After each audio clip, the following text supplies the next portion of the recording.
With us today we have Dr. Bailey, a psychologist who will be answering some of your most nagging questions about navigating parenting during adolescence. We will be discussing and promoting positive development in teens and what parents can do. Thank you for being with us, Dr. Bailey. It's my pleasure to be here. Let's get right to it and tackle the most difficult subject parents deal with. What physical changes should parents prepare their teens to be expecting during puberty? Well, there are many physical developments that occur during adolescence which all teens experience. It is important for parents to know what to expect so that they can make their teens aware of what is happening and what changes are coming in the future. Knowledge is the first step for parents to know how they can promote positive physical development of their adolescents. Parents should begin to inform their preteens on what to expect even before the physical developmental milestones have begun. The birds and the bees are just the beginning. While it can feel awkward, it is so important to establish an honest dialogue where there is trust and safety. Many parents assume they know what things to include in the talk, but you'd be surprised how many well-meaning moms and dads skip over the nuts and bolts of how adolescents develop to sexual maturity. Specific to biological gender, parents should explain the changes to expect. An important point to emphasize is that there's a wide variation of normal when it comes to timelines, and not to worry if a child is an early or late bloomer. There are a number of physical changes that occur which are common to both boys and girls.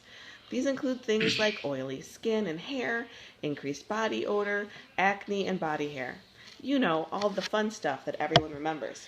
Oh yeah, tons of fun. All those changes can be challenging enough, but there are also social and cultural differences that can affect how teens view themselves physically. Young people think they need to be perfect. Well, whatever is that. Between magazines, YouTube, Instagram, social media, what should parents do to combat this concept of physical perfection? Well, now that we've discussed the physical changes that are expected in adolescence, we should touch on positive body image.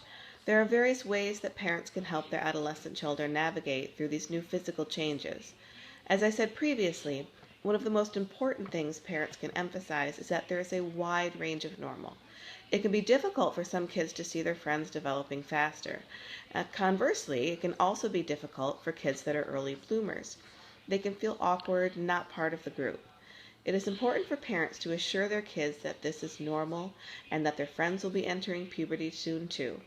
You could even suggest that the early bloomer will be an experienced expert once their friends catch up and can use the experience to be a supportive friend.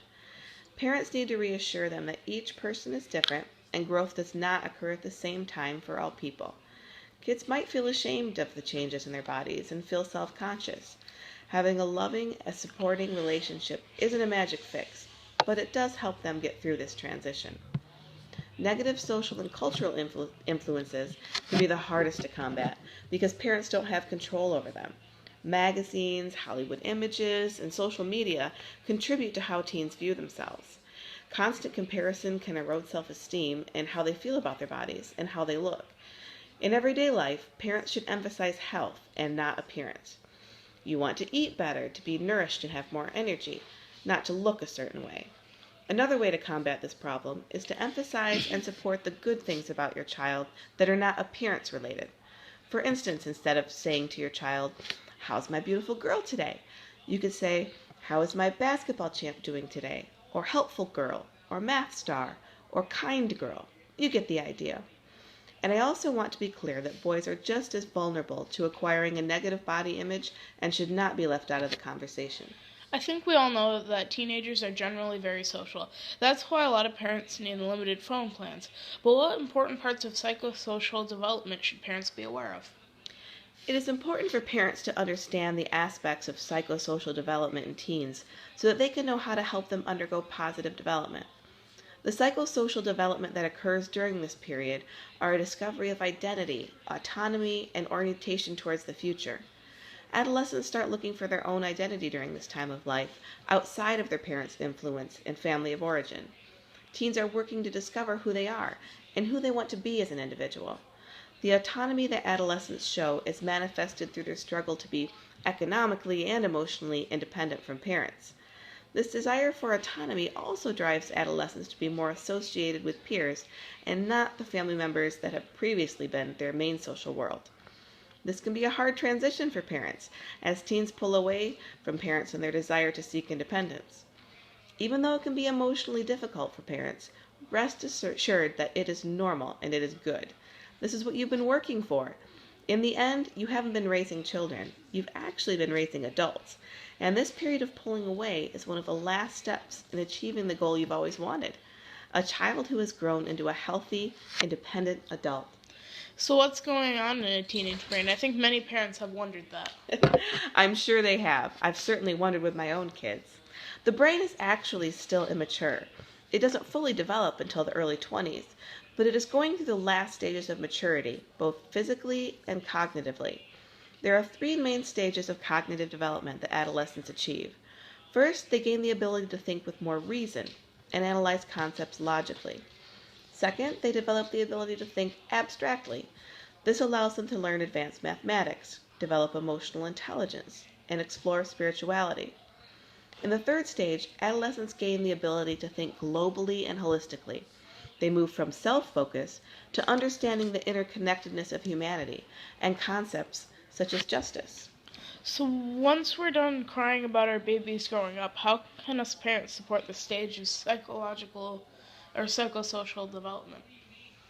Well, bearing in mind that adolescents are always struggling with autonomy, identity, and future orientation, it is important for the parent to first make sure that the adolescent feels supported in all of these aspects.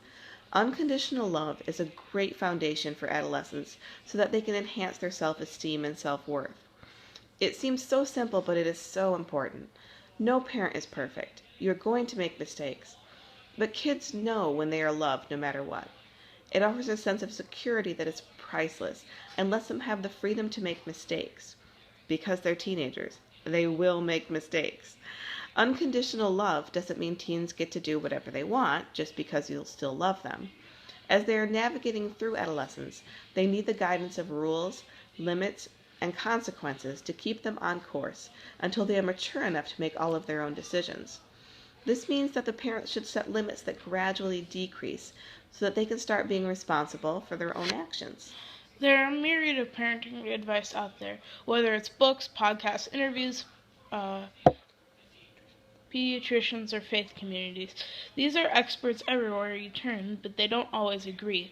Many parents really want to do what is right, but when they turn to the experts, they get conflicting advice.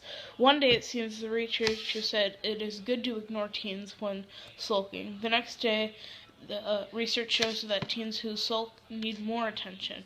What should a parent do when it seems like even the experts cannot make up their minds? When experts do not agree on the best way to promote positive development in adolescence, parents should try to focus on their teens as unique individuals. Nobody knows your child like you do, and nobody loves them like you do. No advice, no matter how thoroughly researched, will be able to apply to all teens anyway. Parents should look at the needs of their own teens and support them based on their unique selves. And if I may say one last thing, if you or your teen are struggling with navigating adolescence, please do not be afraid to reach out and ask for help. Seeing a counselor can be so valuable. It can validate your efforts, be another supportive adult that isn't the parent, have an outside perspective that can see the situation clearly, and most importantly, give you and your teen the tools you need for your unique situation. Thank you for joining us today, Dr. Bailey. Thank you for having me.